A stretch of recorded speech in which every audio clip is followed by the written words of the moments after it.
10ാം ക്ലാസ്സിൽ പഠിക്കുന്ന ഒരു പാരന്റിന്റെ മാതാവാണോ നിങ്ങൾ? എങ്കിൽ നിങ്ങൾ തീർച്ചയായിട്ടും ഈ വീഡിയോ കാണുക. കാരണം വെച്ചാല് എന്റെ മകൻ 10ാം ക്ലാസ്സിലാണ് പഠിക്കുന്നത്. പ്രത്യേകിച്ച് ഈ 10ാം ക്ലാസ്സിൽ പഠിക്കുന്ന കുട്ടികളെ ഈ സമയത്ത് കടുത്ത മാനസിക സമ്മർദ്ദത്തിലായിരിക്കും. ഒന്നാമത്തെ കാര്യം നമ്മൾ തന്നെ അവരെ പ്രഷർ ചെയ്യും. നല്ല മാർക്ക് വാങ്ങിക്കണം, ഫുൾ എ പ്ലസ് വാങ്ങിക്കണം എന്നൊക്കെ പറഞ്ഞ് നമ്മൾ തന്നെ അവരെ പ്രഷർ ചെയ്യാറുണ്ട്. പിന്നെ അത് മാത്രമല്ല, സ്കൂളിൽ നിന്നും ഒരു ചെറിയ പ്രഷറൊക്കെ ഉണ്ടാകും. കാരണം അവരുടെ വിജയ ശതമാനം കഴിഞ്ഞതിനേക്കാളും താഴ്ന്നു പോകാൻ പാടില്ല എന്നൊരു ചെറിയ പ്രഷർ അവരുടെ സ്കൂളിൽ നിന്നും ഉണ്ടാവും. കുട്ടികളിൽ സ്വാഭാവികമായിട്ട് ടെൻഷനൊക്കെ ഉണ്ടാകുന്ന ഒരു സമയമാണ്. അപ്പോൾ നമ്മൾ മനസ്സിലാക്കേണ്ട കാര്യമുണ്ട്, ഈ അധ്യയന വർഷം തുടങ്ങിയപ്പോൾ കുട്ടികളുടെ ടെക്സ്റ്റ് എല്ലാം തന്നെ മാറുന്നൊരു സാഹചര്യം ഉണ്ടായിരുന്നു.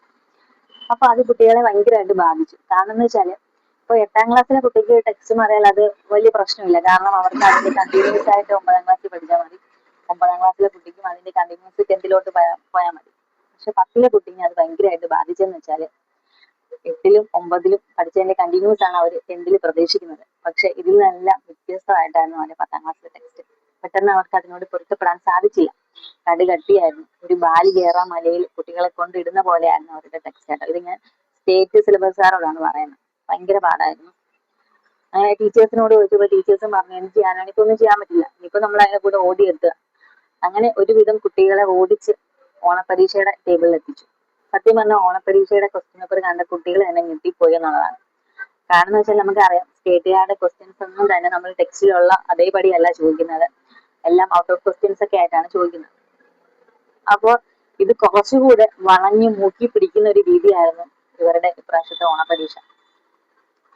അങ്ങനെ വളരെ പഠിക്കുന്ന കുട്ടികൾക്ക് പോലും മാർക്ക് കുറയുന്ന ഒരു സാഹചര്യം ഉണ്ടായി. സ്വാഭാവികമായിട്ടും മാർക്ക് കുറയുമ്പോൾ നമ്മൾ മാതാപിതാക്കൾ ചോദിക്കുന്ന ചോദ്യമുണ്ട്, നിങ്ങൾക്ക് പിന്നെ എന്താണ് പഠിച്ചാൽ പോരെ എന്നൊക്കെ നമ്മൾ കുറെ കുറ്റപ്പെടുത്തും.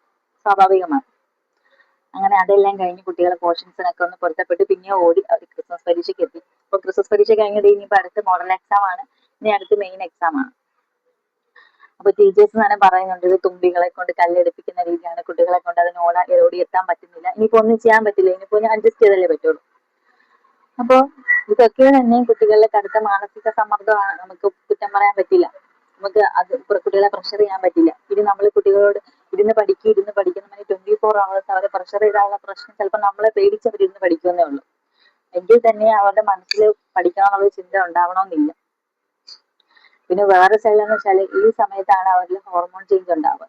അപ്പോൾ ഈ ഹോർമോൺ ചേഞ്ച് ഉണ്ടാകുന്ന സമയത്ത് അറിയാലോ, അവർ നമ്മളോട് ഉറക്കെ സംസാരിക്കും, ദേഷ്യപ്പെടും, അവരുടേതായ ഒരു സ്പേസ് അവർ കണ്ടെത്താൻ ശ്രമിക്കുകയാണ്. ഈ സമയത്ത് നമ്മുടെ കടുത്ത സപ്പോർട്ടും സ്നേഹവുമാണ് അവർക്ക് വേണ്ടത്, ശാസനകളല്ല. ഒരു നല്ല സുഹൃത്തുക്കളായിട്ട് നമുക്ക് അവരോട് പെരുമാറിയാൽ മാത്രമേ നമ്മളെ കുട്ടികളുടെ മനസ്സറിയാൻ നമുക്ക് സാധിക്കുകയുള്ളൂ. ഇല്ലാന്നുണ്ടെങ്കിലാണ് കുട്ടികള് കടുത്ത മാനസിക സമ്മർദ്ദത്തിലോട്ടും അതുപോലെ മറ്റെന്തെങ്കിലുമൊക്കെ ചെയ്യണമെന്നുള്ളൊരു പ്രവണതയൊക്കെ കുട്ടികളിൽ ഉണ്ടാവാന്നുള്ളത്.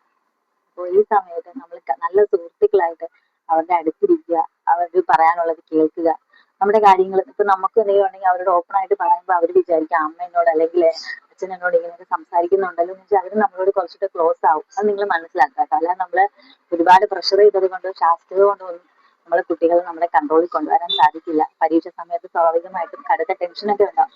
ഒരുപാട് പ്രഷർ ചെയ്യാതിരിക്കുക. ഇപ്പൊ ചില കുട്ടികൾക്ക് കുറച്ചു നേരം ഉറങ്ങണമൊക്കെ ഉണ്ടെങ്കിൽ, ഉറക്കമൊക്കെ ഉണ്ടെങ്കിൽ നമ്മൾ ഉറങ്ങാൻ ടൈം കൊടുക്കുക. ചില പാരന്റ്സ് സമ്മതിക്കില്ല, അങ്ങനെ വിളിച്ചുണർത്തി ചവിട്ടി എണീപ്പിച്ചൊക്കെയാണ് പഠിപ്പിക്കുന്നത്. അങ്ങനെയല്ല, അവർക്ക് കുറച്ച് ഉറങ്ങണമെന്ന് പറഞ്ഞാൽ ഉറങ്ങാൻ സമയം കൊടുക്കുക. കാരണം നമ്മളും കുഞ്ഞായിരുന്നപ്പോൾ നമുക്കും ഉറങ്ങണമെന്നൊക്കെ ഒരു ആഗ്രഹമൊക്കെ തോന്നിയിട്ടുണ്ട്. അപ്പോൾ അവർക്ക് അവരുടേതായ ഒരു കുറച്ച് സ്പേസ് കൊടുത്തിട്ട് നമ്മൾ പഠിക്കാൻ അപ്പൊ തന്നെ അവർ പഠിക്കാനൊക്കെ വന്നോളൂ. നമ്മൾ അവർക്കായിട്ടൊരു കുറച്ച് സ്പേസ് അനുവദിച്ചു കൊടുത്താൽ മാത്രം മതി.